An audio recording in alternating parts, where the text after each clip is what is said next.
Saudações a todos que nos acompanham pela TV Ativa e demais mídias sociais.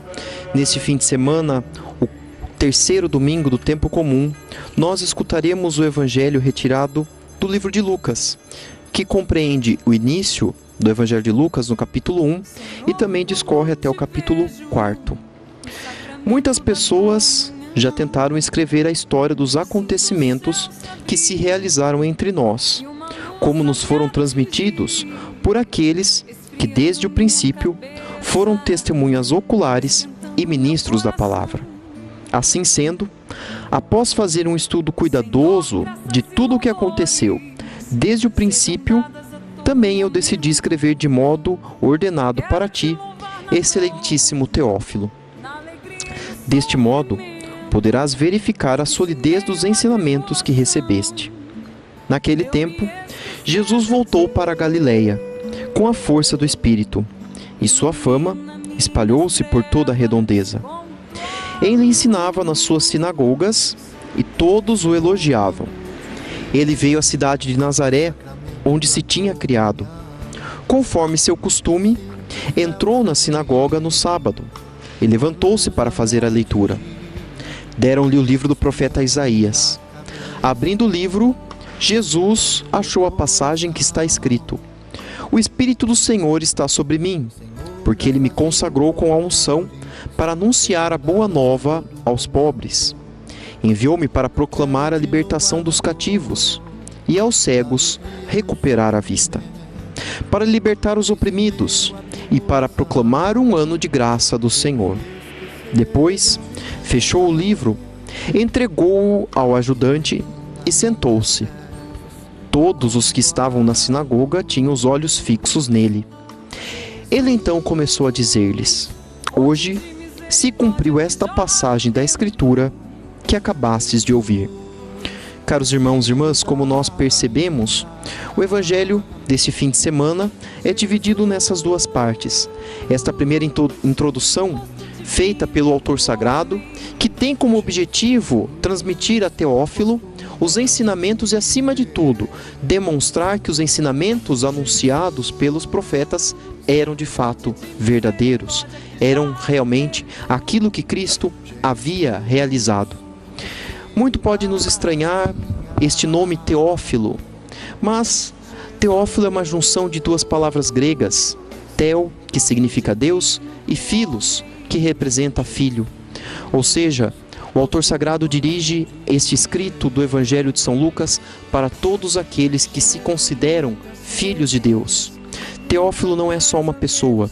O Teófilo somos todos nós. Sou eu, são vocês que nos acompanham, todos aqueles que tentam conhecer mais a fé, que tentam colocar em prática aquilo que Cristo viveu e nos ensinou, configuram-se então como filhos e filhas de Deus, são os Teófilos dos nossos tempos. Daí nós encontramos o segundo trecho do Evangelho de hoje, nesse momento em que Cristo adentra o templo, adentrava a sinagoga em Nazaré, a sua terra natal.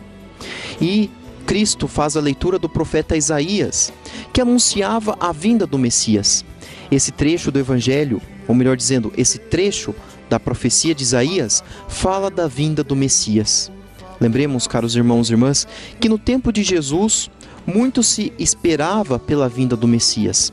Era um sentimento vivo, presente no coração do povo de Israel.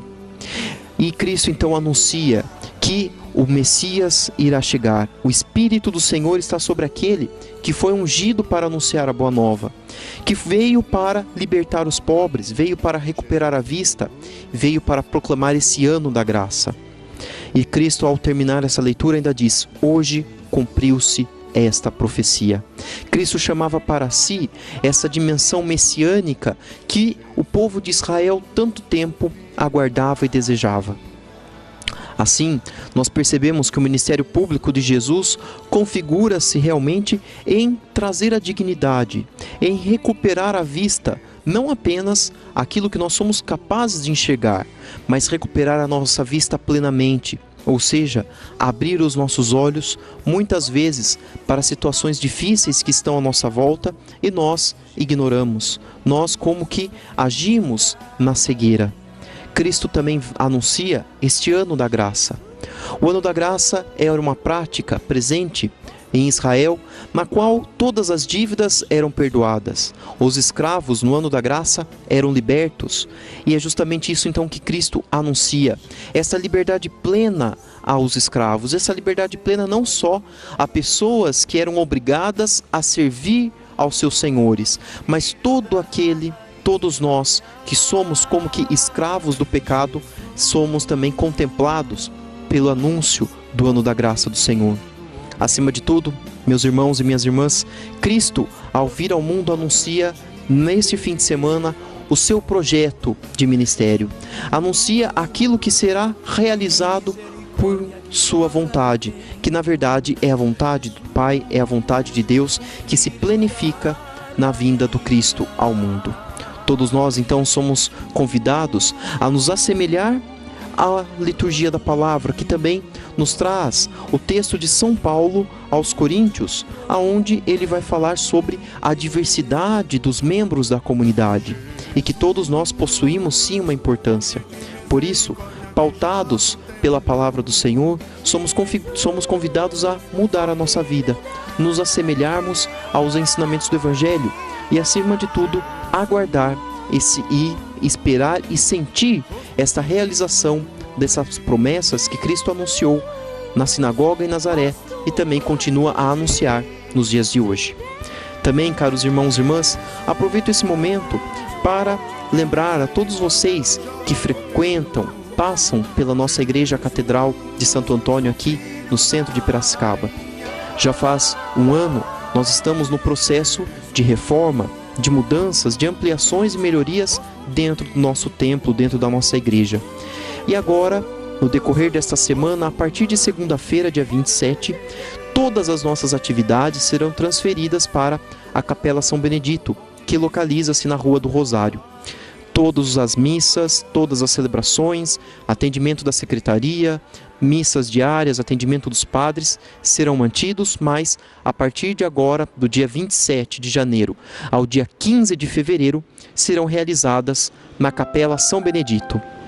Isso para que a Igreja Catedral possa cada vez mais ser preparada para melhor acolher todos aqueles que aqui frequentam, aqui passam pelo centro da nossa cidade de Piracicaba. Em nome do Monsenhor Ronaldo, do Monsenhor Jamil, contamos com a cooperação, com a colaboração de todos vocês que nos assistem e também usufruem da nossa Igreja Catedral.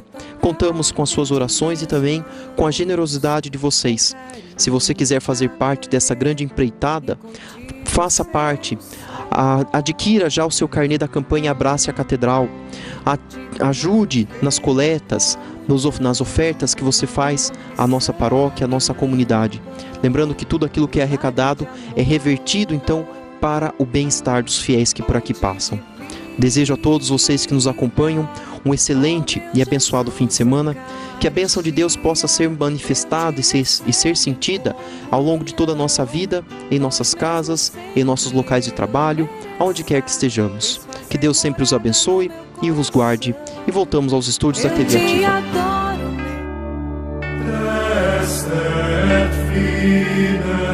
Supplementum sensu